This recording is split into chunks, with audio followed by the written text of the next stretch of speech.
জানে না, যেজন গান শোনে না। আমি জানি বন্ধুরে সে ভালোবাসে না। এই কালজয়ী গানের পদকর্তা চারণ কবি মোসলেম উদ্দিন, যিনি জারির সম্রাট, যার হাত ধরে এই উপমহাদেশের জারির প্রচলন। আমরা সেই তারাপুরীর সেই জারির সম্রাটের স্মৃতি বিজড়িত তারাপুর গ্রামে চলে আসছি। এই যে আপনারা টিন শেডের যে ঘরটা দেখছেন, এই ঘরটা আগে ছিল সোনের ছাওয়া। এখানে চারণ কবি মোসলেম উদ্দিন স্মৃতি বিজড়িত এই সেই ঘরটি। এখানে ইনি চলাফেরা করতে, এখানে বসবাস করতেন ছেলেমেয়ে নিয়ে। এর বাম পাশে ছিল আর একটা রান্নাঘর, যেটা আমরা ছোটোবেলা দেখেছি। এই যে ফাঁকা জায়গাটা, এখানে ছিল কাচারি ঘর। রাস্তার পাশে আপনারা রাস্তা দেখছেন। এই যে 1904 সালে নড়াইল মহকুমার, তদানীন্তন যশোর জেলার নড়াইল ছিল একটা মহকুমা।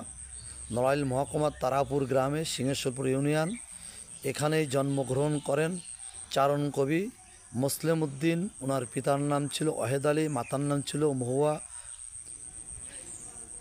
3 ভাই বোনের ভিতর তিনি ছিলেন বড়। ছোটোবেলায় ওনার পিতা অসুস্থ। সেই ঐতিহাসিক ঘরের অন্য পাশটা আপনারা দেখছেন। আপনারা তারাপুর কিভাবে আসবেন? ঢাকা থেকে আপনারা চলে আসবেন নড়াইল থেকে আপনারা গোবরার দিকে এসেই পেয়ে যাবেন 9 নম্বর সিংহেশ্বরপুর ইউনিয়ন, তারাপুর গ্রাম। এই সেই ঘরটির ওপর পাশে আপনারা দেখছেন চারণ কবি মোসলেম উদ্দিন, সেই মোসলেম উদ্দিনের ঘরটা আপনারা দেখছেন।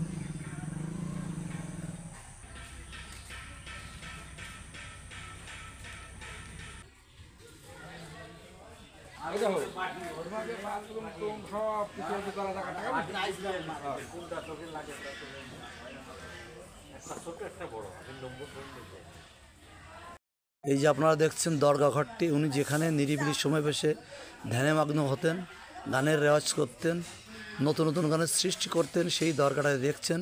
এখন দরগাটা অনেক চাকচিক্য হয়েছে, কিন্তু এর আগে ছিল এটা সোনের বাঁশ দিয়ে তৈরি।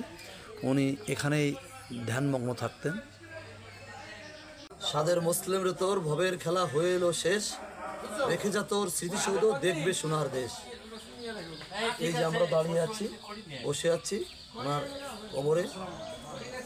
এই ক্ষণজন্মা পুরুষ 1990 সালে 19 আগস্ট এই পৃথিবী থেকে কোটি কোটি ভক্তদের কাঁদিয়ে চিরবিদায় করেন যান।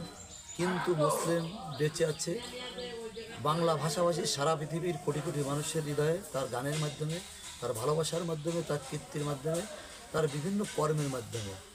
আমরা এই ক্ষণজন্মা পুরুষের প্রতি আমাদের বিনম্র শ্রদ্ধা জানিয়ে এখানে